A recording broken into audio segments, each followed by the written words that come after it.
સાવધાન, આ વખતે 31 ડિસેમ્બરની રાત્રે ન્યૂ યરની પાર્ટી સેલિબ્રેશન કરવાનું નથી, કારણ કે આ હશે ભાગ્ય બદલનારી પુત્રદા એકાદશી.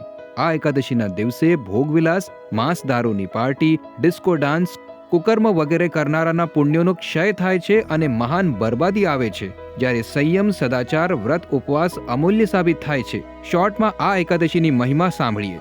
સંતાન સુખ, પાપોના નાશ અને ભગવાન નારાયણની વિશેષ કૃપા અપાવનારી પુત્રદા એકાદશીએ નામ મંત્રોના ઉચ્ચાર સાથે ફળોથી શ્રીહરિનું પૂજન કરવું. નાળિયેર, સોપારી, બિજોરા લીંબુ, જમીરા લીંબુ, દાડમ, સુંદર આમળા, લવિંગ તથા બોર જેવા ફળોથી અને ધૂપ દીપથી દેવ દેવેશ્વર શ્રીહરિની પૂજા અર્ચના કરવી જોઈએ. પુત્રદા એકાદશીના દિવસે વિશેષ રૂપે દીપદાન કરવાનું વિધાન છે.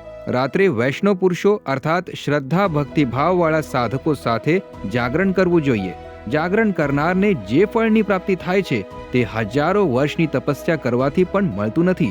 આ સર્વ પાપોને હરનારી ઉત્તમ તિથિ છે.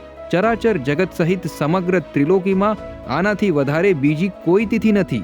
સર્વ કામનાઓ તથા સિદ્ધિઓના દાતા ભગવાન નારાયણ આ તિથિના અધિદેવતા છે. પુત્રદાનું ઉત્તમ વ્રત અવશ્ય કરવું જોઈએ.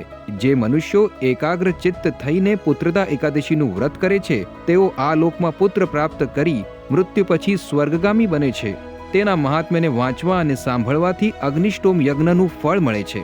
એકાદશીનો સમય છે 30 ડિસેમ્બર સવારે 7:50 થી 31 ડિસેમ્બર પ્રાતઃ 5:09 સુધી. વ્રત ઉપવાસ 31 ડિસેમ્બરે કરવાનો છે અને એકાદશીના દિવસે ચોખા તથા ચોખાથી બનેલા વ્યંજનો ખાવા વર્જિત છે.